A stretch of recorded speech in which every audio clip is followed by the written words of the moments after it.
So I'm going to tell you why you don't want to be this guy in the middle and you want to be this guy on the right.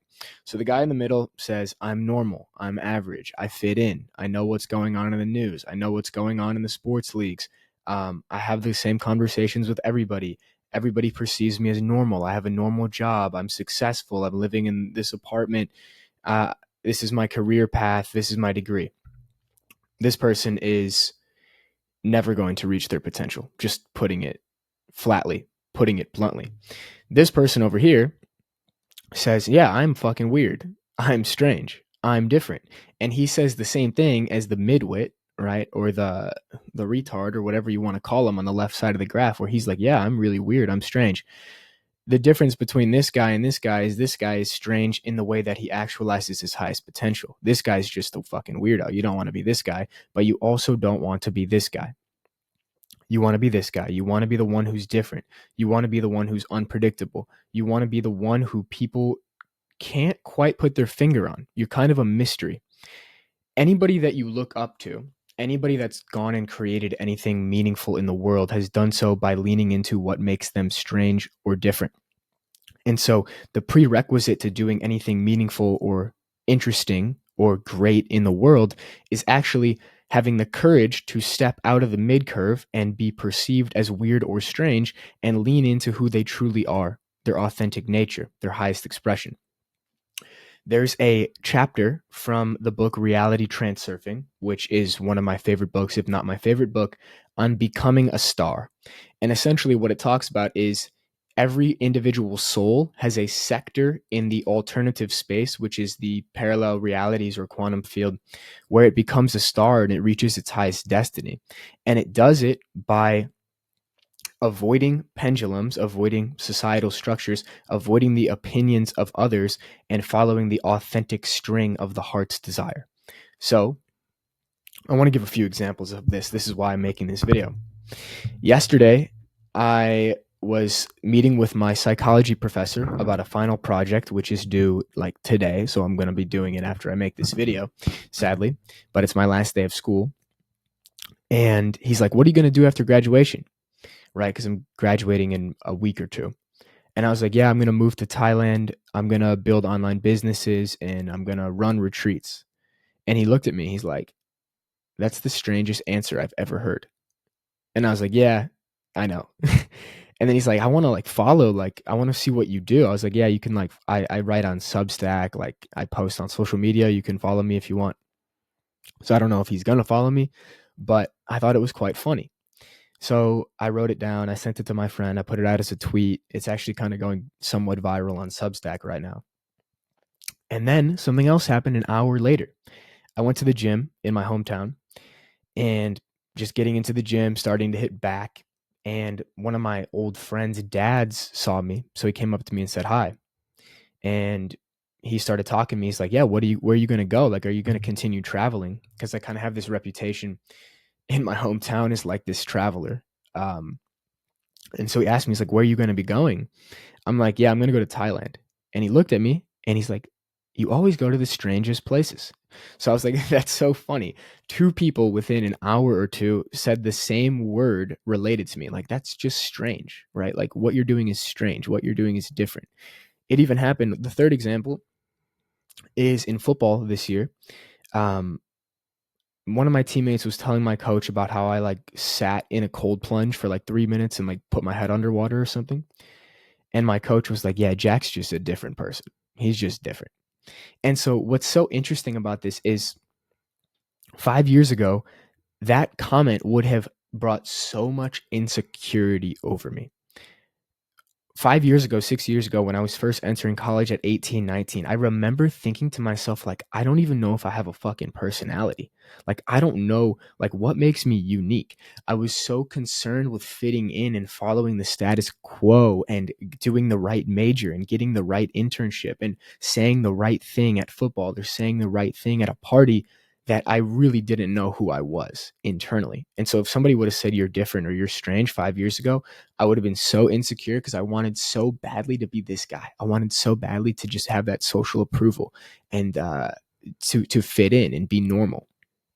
Now I want nothing more than to be this guy. I don't want to be considered normal. What is normal? What, like, if you actually extrapolate out normal, the 95-99% of society, I don't personally want to live like that. I don't want to work a job. I'm not going to work a job. Like, I could say that to people and people are like astonished. They're like, what? Like, yeah, there are thousands or millions of people that don't work jobs. They're entrepreneurs, they're creators, they're writers, they're adventurers, they're yoga teachers, they're travelers, they're artists, they're musicians. All of those people that live those individual lives that are on the edge of their potential had to go through, and some of them are just naturally like this, but most of them had to go through this process of individuating, as Carl Jung said, from normalcy, from the collective conscious into the individual expression of their soul. So, how can you be more strange? How can you be more different? You have to, as Robert Greene says here, always stick to what makes you weird, odd, strange, or different. That's your source of power. So, how do you actually find it, right? And if you're a content creator or you want to be a content creator, like, if you actually look at what is popping off on the timeline, who are the people that stand out? They're the ones that are different. How could you ever stand out by being the same as everybody else? So you become strange or different by having the courage to be yourself. And who is yourself? Well, you have to figure that out. You have to figure that out through inner work. You have to figure that out through meditation. You have to figure that out by following your curiosity. Maybe you go figure it out by traveling. That was a big thing for me, right? Like, being in a foreign country, knowing nobody, having no plans, nothing to do. What do I naturally gravitate towards, right? That is your unique expression that's going to come through. You have to find some way to put yourself in situations where nobody knows you and you have no plan and you have a lot of time where you just naturally almost watch yourself get into new activities. Like, I never thought I would be a writer until I went to Europe and I had no plan for 2 months and I just started writing. And that was the first step to, like, being different. Okay, I'm going to start writing a newsletter and I'm going to send it to my friends. That felt weird. That felt strange. That felt different at first. Now it's just a part of who I am. And I truly believe the more you lean into what makes you weird, what makes you strange, your weird interests, it doesn't matter what it is, right? Like, your unique self has a combination of interests that are different than everybody else. For me, it's like, I love astrology. I am very interested in numerology. I'm very interested in metaphysics and quantum physics and spirituality and manifestation and uh, grounding in nature and spirituality and all these woo woo things. But I also love sports. I love football. Like, I love weightlifting. Um, I love music. Like, I love all these normal things in some way, but then, like, what makes it unpredictable is, like, yeah, like, I can read your astrology chart. It's like, what the fuck? Why can he do that? And so, again, I don't say this to say, like, I'm the most unique person. I'm definitely not. And there's definitely parts of me that are still becoming more okay with being weird or different or strange. But whatever it is that just lights you up, whatever it is that makes you feel different than other people, it's not to be shied away from. Most people have some aspect of themselves that is different than other people. Like, you like a weird type of music, or you have this weird hobby, or you, like, spend your nights searching about these weird things on ChatGPT. Lean into that. That's your soul coming through. Every soul is so unique. And as the soul individuates and actualizes its highest potential, it only becomes stranger. It only becomes more weird.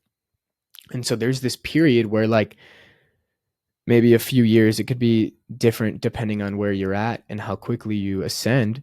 But there's probably going to be this valley for a few years when you start to move from normalcy to being different and having the courage to just be yourself, where people just don't get it. And people, like, think you're fucking insane. And, like, they'll talk behind your back and they make comments about you behind your back, or you just feel like subtle judgment or energy.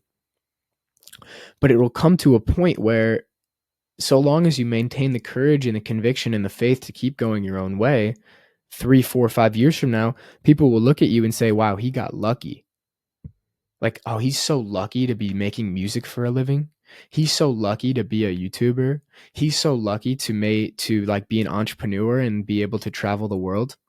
So to get those type of statements, and it's not like you're doing it for those type of statements, it's just what happens is those statements and those people that actually eventually become inspired by you and like maybe want to do it themselves, it comes with a 3 to 5 year period of not being understood by anybody and not really having results to show for it. Results justify the average person to say like, okay, there could be a scenario where I say, yeah, I'm going to Thailand and I'm just going to be a hippie and I'm literally going to be homeless. That to the average person would be like, this dude is fucking crazy. But if I say I'm going to Thailand and then they see my social media and it's like, yeah, I made $100,000 in this month, then they're like, holy shit, like what's he doing? So the results change the perception of people. But again, we're not doing this for the perception of people. This is kind of just what happens. We're doing this for the actualization of your own destiny. So becoming an outlier, right?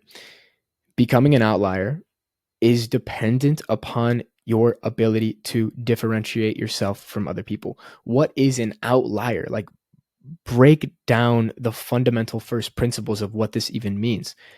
Everybody is clustered in a similar thing, right? We could say that this graph is like income or life enjoyment, or yeah, like income, life enjoyment. Everybody's kind of here, right? Like maybe it's a little bit of a positive correlation. The more money you make, the happier you are. But like, why is this guy that makes the same amount of money as these people so much happier? Oh, because he makes money in a way that's creative, that's an expression of his soul. He only has to work a few hours a week. He does what he loves. He creates what he wants. He says what he wants. He doesn't have to wear a suit and tie. He goes to work wherever he wants, whenever he wants, and he lives the life that he wants. So he's an outlier in the sense that not that he makes more money than everybody else, but he's incredibly freer and more happy because he had the courage to differentiate himself. You will only become an outlier in this world by having the courage to differentiate yourself. It will come with transcending the stories you make up in your head about what people think of you. And they actually might think it of you, but like you can't care, right?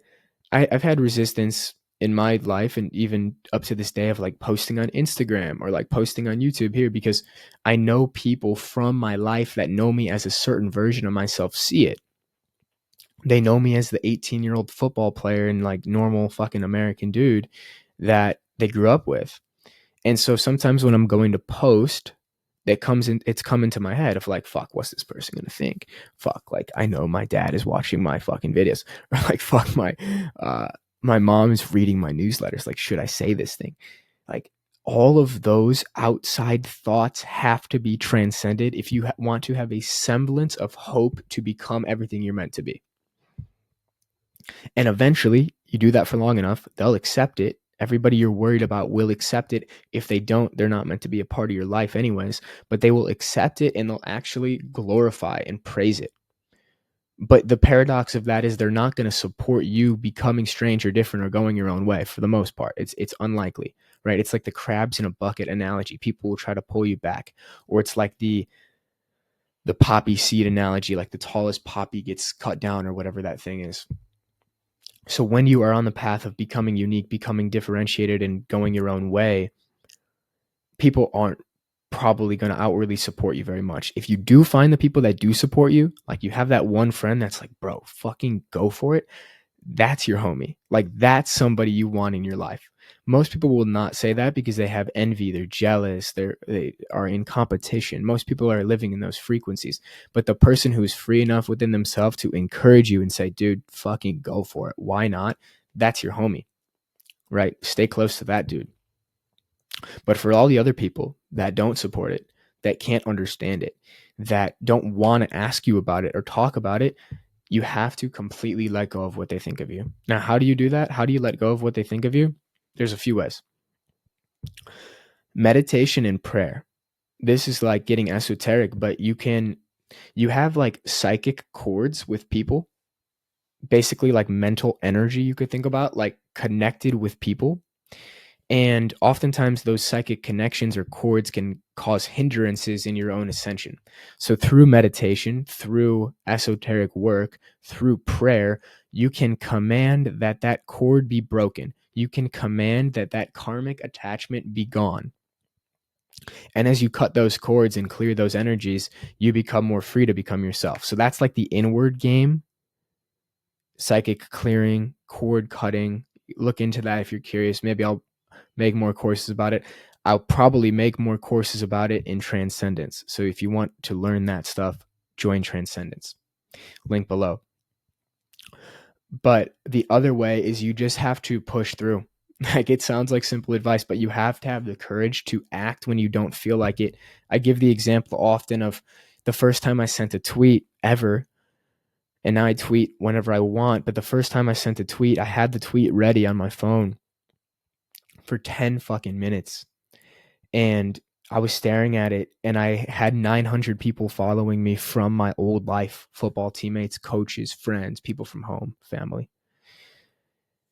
And I just was like so scared to put this thing out. I was like shivering. And I decided to click post, threw the phone across the room, literally like cringed and like curled into a ball because it was so difficult for me to send tweet. But then it gets easier. Then the next time it's a little bit less hard, and it's a little bit less hard, and it's a little bit less hard. And then eventually it just becomes a part of your nature. You don't think about it. It's just who you are.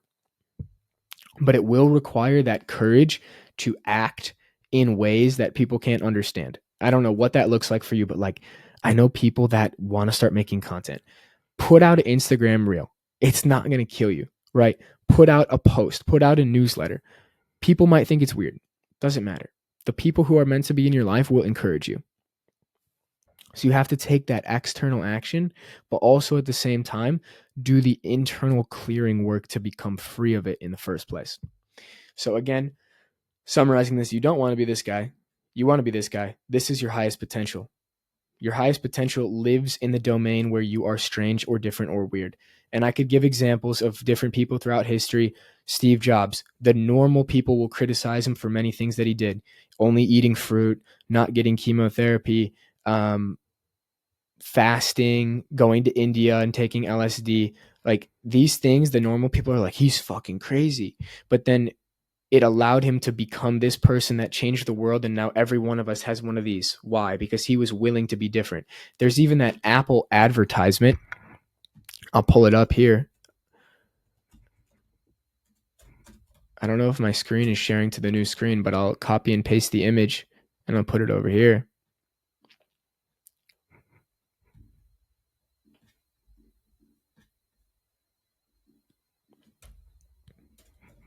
Boom. So this is one of the most classic Apple advertisements of all time. I'd recommend go look up the commercial. But Apple's ethos was think different and be different, and people fucking loved it. And the early adopters were like, yeah, I'm all in on Apple. And eventually the normies catch up. But to become an innovator, to become a pioneer, to become a thought leader, to become somebody worthy of listening to and following, you've got to lean into what makes you unique or different. It's your source of power, as Robert Greene says. So that's it for this video. Appreciate you watching. Let me know what you think in the comments. Talk to you in the next one. Peace.